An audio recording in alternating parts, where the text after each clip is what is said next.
नमस्कार, आप देख रहे हैं गुड न्यूज टुडे और मैं आपके साथ हूं सुमित चौधरी। पिछले लंबे समय से पाकिस्तान कंगाली झेल रहा है। पाकिस्तान के पास अपनी आवाम को खिलाने तक के पैसे नहीं है, लेकिन फिर भी पाकिस्तान का मिशन आतंकवाद रुकने का नाम नहीं ले रहा। पाकिस्तान के बुज़दिल आतंकियों ने एक बार फिर से जम्मू के भीमर गली इलाके में भारतीय सेना पर घात लगाकर हमला किया। आतंकियों के इस कायराना हमले से सेना की गाड़ी में आग लग गई और पूरे राष्ट्रीय राइफल्स की पूरी गाड़ी जल गई, जिसमें 5 जवान इस पूरे हमले में शहीद भी हो गए। हालांकि सेना ने इस पूरे इलाके में ऑपरेशन फाइनल असॉल्ट शुरू कर दिया है और जल्दी उनकी मौत का परवान उनकी आकाओं को भेज दिया जाएगा।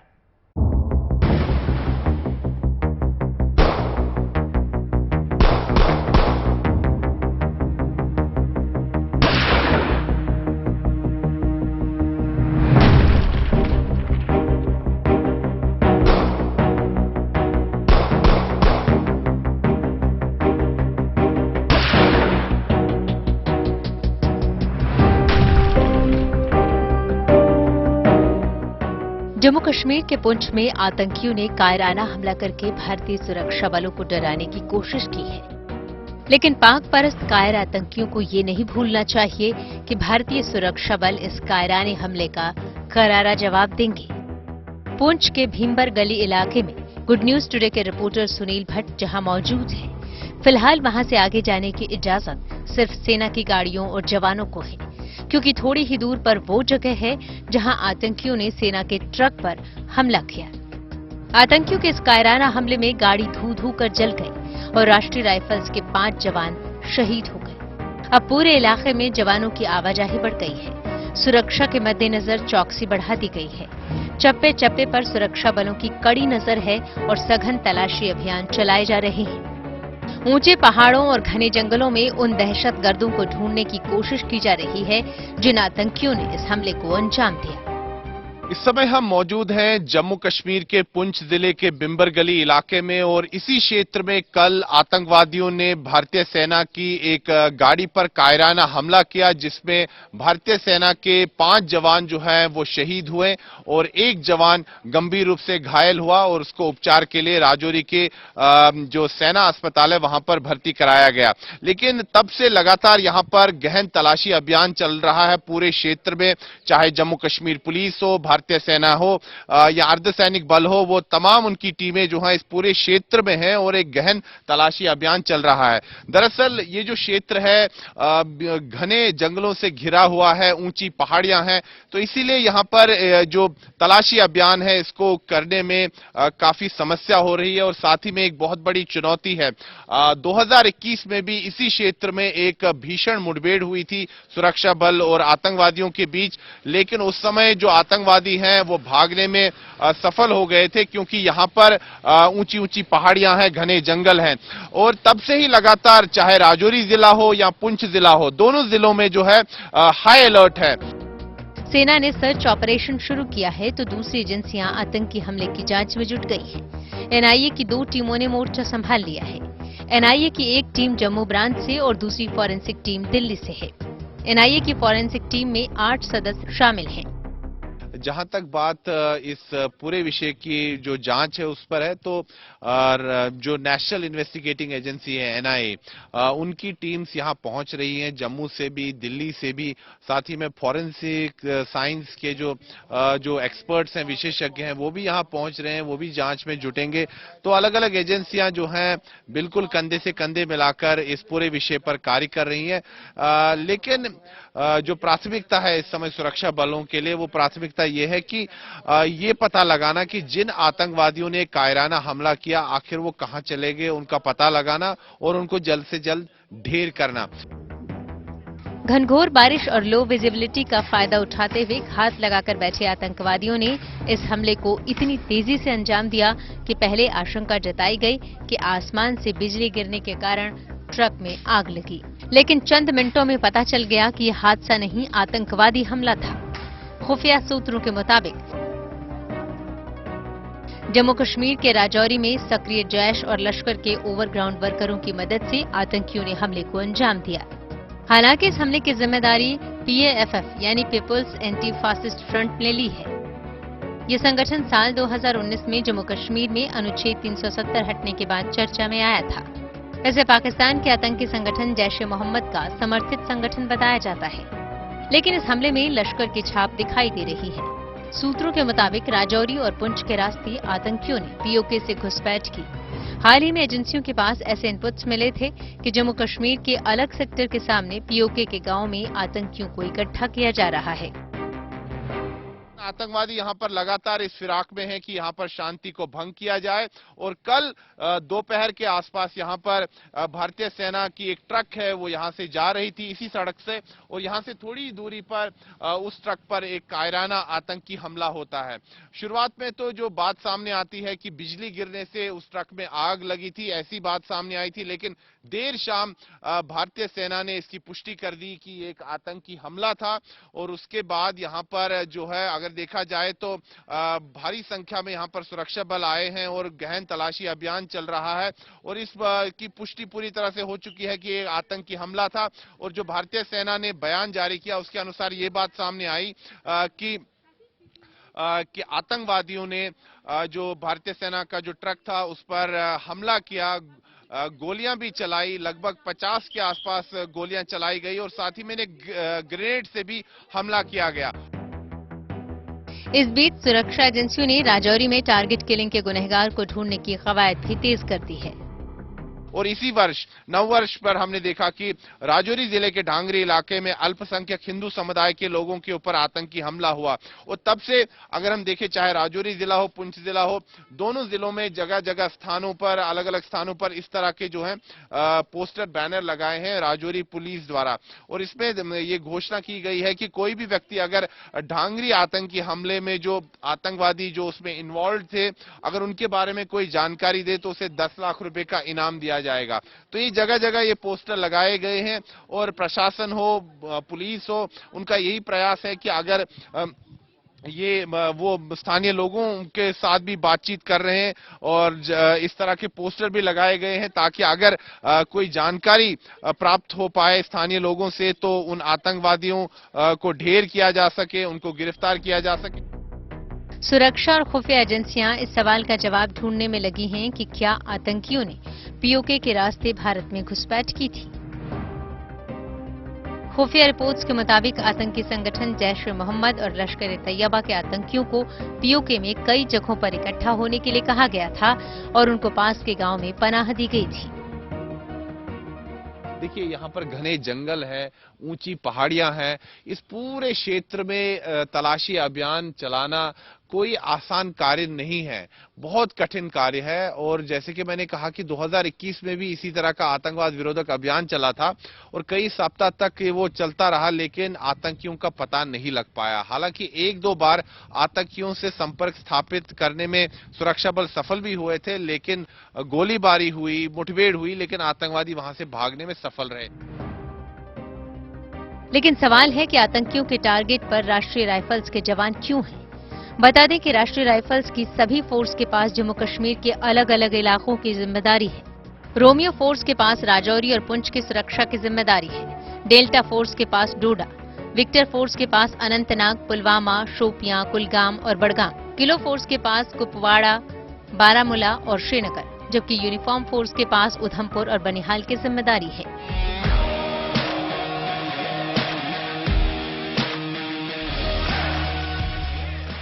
राष्ट्रीय राइफल्स का काम जम्मू कश्मीर से आतंकियों का सफाया करना है।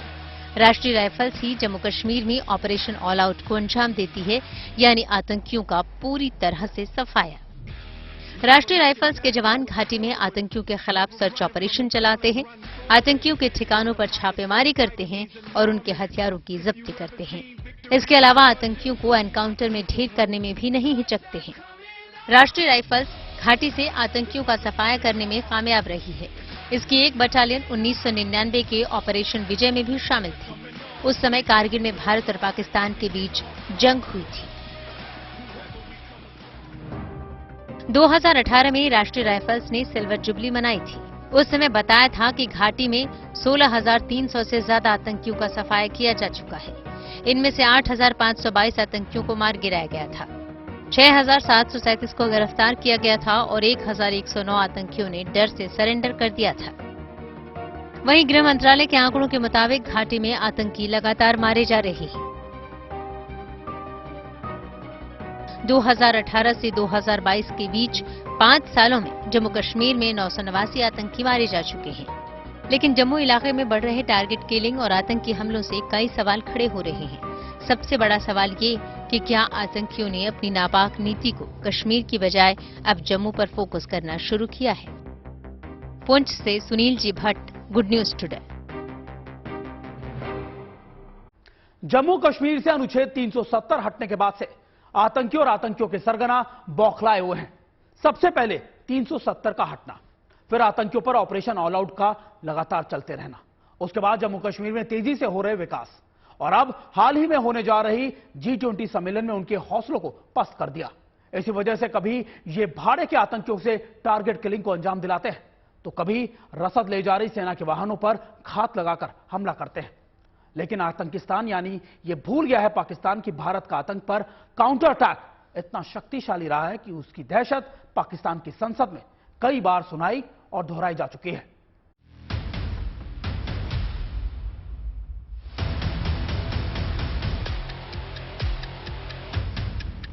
आतंकियों ने सेना के ट्रक पर हुए हमले के लिए जम्मू पुंछ हाईवे के इसी इलाके को क्यों चुना? क्यों 3 महीने की खामोशी के बाद अचानक एक बड़ा आतंकी हमला हुआ? तो इस सवाल का जवाब बिल्कुल साफ है। कश्मीर घाटी में आतंकियों पर नकेल इतनी कस गई है कि आतंकी वारदातों पर लगभग लगाम लग गई है। कश्मीर में अमन से बौखलाए पाकिस्तान ने घुसपैठ के जरिए हताशा में इस हमले को अंजाम दिया। दूसरी तरफ 22 से 24 मई तक श्रीनगर में G20 सम्मेलन के तहत बैठक होनी है।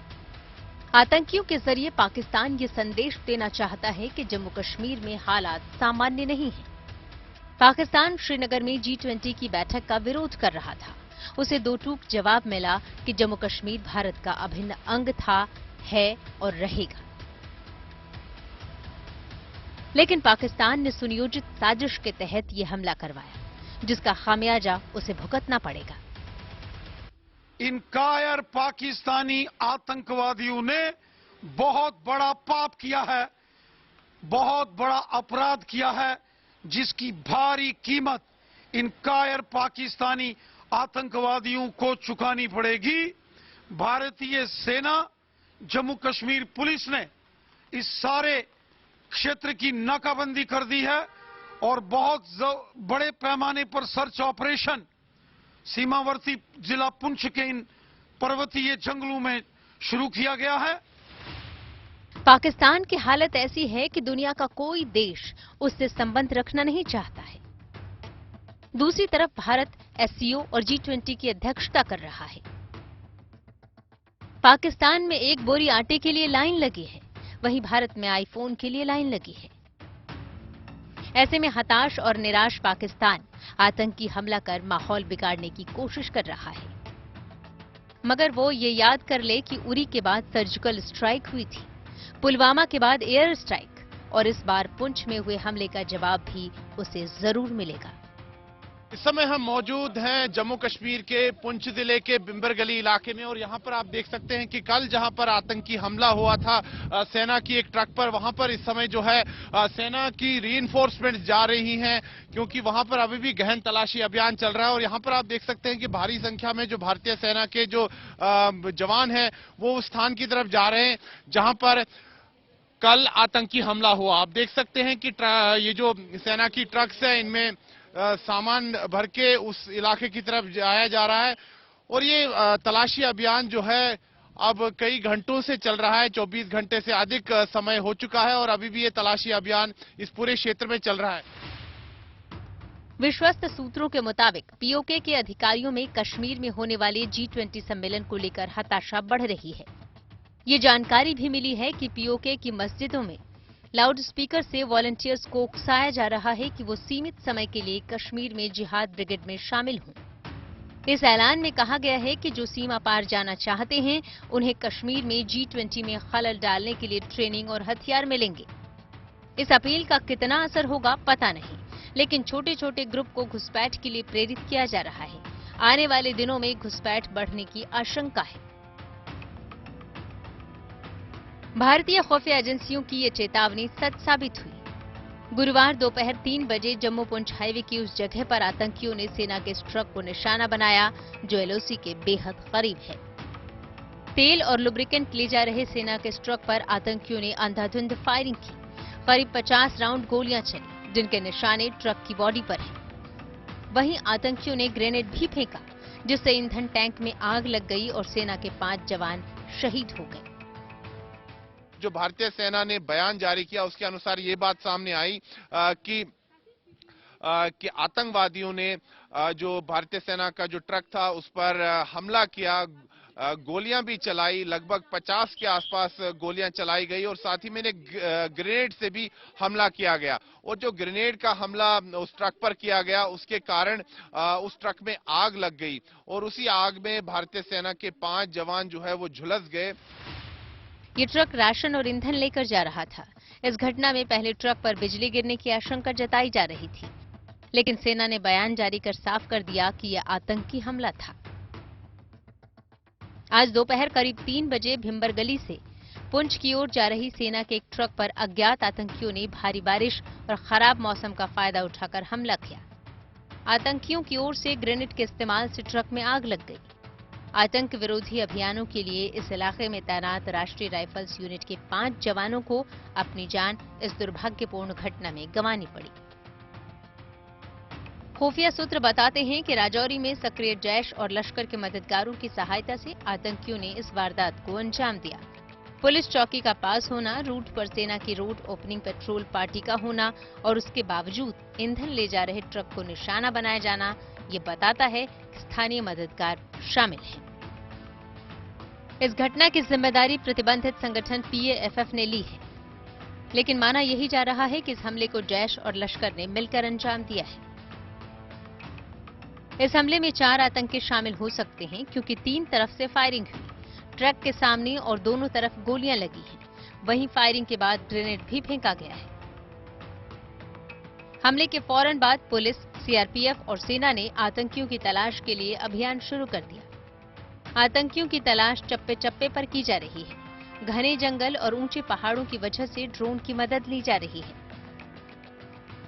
बम डिस्पोजल स्क्वाड और जम्मू कश्मीर पुलिस का स्पेशल ऑपरेशन ग्रुप भी जांच और आतंकियों की तलाश में जुटा है।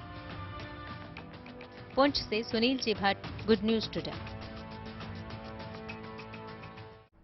वैसे तो पाकिस्तान और आतंकवाद का रिश्ता जग जाहिर है। क्या नेता, क्या आर्मी और क्या हुक्मरान, हर कोई आतंकी संगठन के इशारे पर ही काम करते आए हैं और काम करते रहे हैं। इस लिस्ट में भुट्टो परिवार का भी बड़ा पुराना इतिहास रहा है। बात तो यह भी सच है कि आखिर में ये सभी नेता और परिवार इसी आतंकी बलि की भेंट चढ़ जाते हैं। मौजूदा वक्त में पाकिस्तान में आतंक के पालनहार के तौर पर विदेश मंत्री बिलावल भुट्टो जरदारी को देखा जा रहा है, जो जल्द ही हिंदुस्तान भी आने वाले हैं।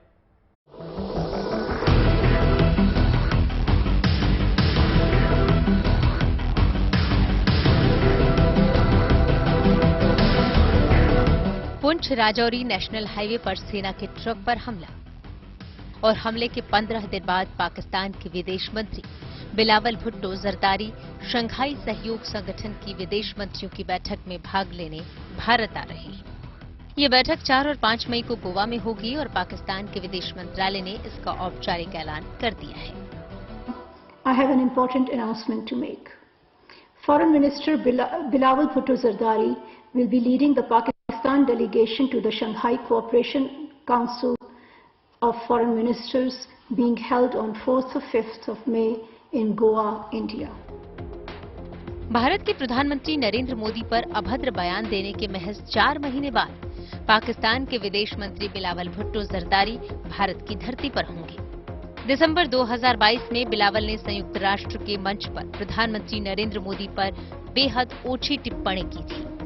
Osama bin Laden is dead, but Gujarat lives, and he is the Prime Minister of India. He was banned from entering this country until he became Prime Minister. This is the Prime Minister of the RSS and the Foreign Minister of the RSS. What is the RSS?